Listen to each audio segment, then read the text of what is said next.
This Excel inventory dashboard can track any type of inventory. We're going to do something fun today and do closet inventory. So let's go up to Insert Pivot Table. This is how we get started. We want to first start with category and count. We want to know how many we have in each type or category of clothing.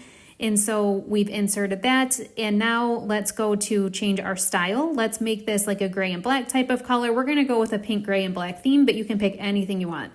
Let's type in a logical title. For ours today, it's closet inventory. And then I'm going to do a merge and center because there is no filtering or anything that would interfere with that. And let's do bold and change the heading color and the font color, really make it stand out. Next, I want to insert shapes. So I'm going to go insert shape and I'm drawing in the rounded rectangle. We're going to make it somewhat in the shape of a square and then just resize to how you need. And then we can make this a light pink. Again, we're going with a pink, gray, black theme. This can be any color theme you want. And then I'm going to Control C and Control V this 4 times so that it copies and pastes it. My sizing estimate was a little bit off, so I need to move these into place so that they are spaced fairly evenly. And it's pretty easy to do just by clicking on them and dragging. Now, because this is going to be a dashboard, I'm removing the grid lines. So I'm just unchecking that. And then let's go to Insert Icons. Now you can type in anything, if it's business related, whatever it is. But for us, again, we're doing a fun topic today. So let's just do different styles of clothing. So I'm typing each one in and checking it. So it's kind of like banking these or keeping these set aside. And then once you're finally done, you can insert all at once. Now, before I click off of these, I'm going to drag the little arrow and resize them to a more appropriate smaller size. And then let's move them into place. So we've got our shirt, our top, we've got our bottoms, we've got our handbag for the accessory, and then we've got our shoe to represent shoes. So I'm selecting all of these by pressing Shift and clicking on each one because I want to make changes to all of them at the same time. So I'm removing the outline or the border. So now there's no border. So next, let's go to Insert Shape again, and we're going to choose a line. And let's draw a line in there as a divider between the top and bottom. So we're going to copy paste this once we've got that size that we're happy with. And one more time, you can Control C, Control V. And that's looking good. Now we've noticed that the pants are a little bit big, so let's resize that down further so that these lines are fairly equal going across. Now we need to insert a shape yet again, so let's go up to Insert Shape and grab that rounded rectangle again and draw it into place. Now we want to link the count over to the left, but we can't do that right from a pivot table. So I'm going to do is go equals, and I'm going to click on each number so that the number is actually in a cell. So now that that's done, we can format this by right-clicking on it, and then let's turn it to a light gray.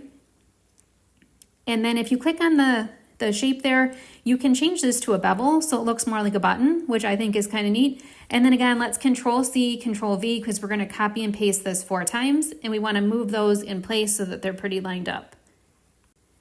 Now I can go into that top formula bar and I can link each appropriate cell. So make sure you grab the right one. And let's hit equals and grab each one of those cells. And here's the last one, looking good. Now again, press Shift and click on each one of them to change all of the formats at the same time. So let's make it bold, let's make it a larger font. We really want these to stand out. And we'll center, yep, those are centered, so it looks good. So I want a divider here. You can leave this, you can do it whatever you prefer, but I'm just going to fill that black and then make it thinner so it's like a border of sorts. And now down here, I'm going to copy and paste that pivot table, and then let's go to Show Field List, and let's change the data here. So now we want to see the type of clothing by value. So we want to put our sum of price into that lower right corner, and let's change the format on this to currency since it's dollars.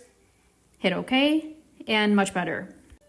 So let's add yet another divider, and let's copy and paste the exact same one we just put in. And then we're going to highlight this pivot table, and we're going to copy and paste again. And now we're going to change this to be the seasons. So we want to see season, and let's put season in the values because we want to see the total we have of each type of clothing that's labeled as cold or warm. So now on this middle section, I inserted a slicer at the top. And the reason for this is I want to be able to control our chart with this. So I'm choosing the type of clothing, and I'm just going to cover right over the pivot table. And let's change the style of this to more of a gray, just to go with our color theme. That's looking good. You do need to be able to click on the pivot table to insert a pivot chart. So we'll just move that real quick. So when we go up to the top and we click on pivot chart, now we can choose any type of chart, but let's just go with a bar chart. That'll work for this. And we've got some formatting to do here. So if we resize this to fit exactly how we need it, move it in place. Let's click on the title, delete it, and let's right click on these little headers and say hide. And then let's remove the legend. We don't really need that. And then let's change the style of this as well. So we'll go with that dark gray background, and then right click and click on the bars so we can change the color. So click on the paint can and let's change this to like a very bright pink. And then you can go through here and make any changes you want. Let's change the gap width down so that the bars are a little bit heavier. All right, this is really coming together. Now in the bottom portion, let's say we want to add a gray background. You could leave it white if you like, or if you want to select all of these cells by pressing Shift or Control, however you want to do it, and dragging, you can select all of them at once, and you could go with a light gray. And then let's add that border at the bottom. And then if you highlight all of these cells by clicking Control Shift down arrow, you can hide all of those empty cells so you're not seeing all of that. Now let's go up to the top and we want to pivot chart again, and let's insert a 3D pie chart. And again, delete the title. Let's right click and hide those headers, and let's size this down so it fits a little bit better. And we'll move it into place. So we still need to resize a little bit so it fits. And now let's change the colors of these. So we're going to double click on each of the pie slices here, and then change the fill color. So we'll just go with shades of pink just to keep with our theme. And then all you're doing is clicking on each one and changing the fill color. And then if you click on the backgrounds, you can change those to maybe something like a dark gray. Let's click on the outside background, change that as well. And now let's close out of here. So if your headings in your pivot table don't make sense, double click on it and you can change the headings here. So let's change the name here. And then let's resize this. It moved a little bit on us when we resized or when we renamed the header. And now let's test this out. So let's go back over to our data tab, and let's say you suddenly gained a lot of inventory in a particular area. You go back to the dashboard here and click on data, refresh all, and your top buttons are updating perfectly. And then if you go over here and test out your slicer, perfect.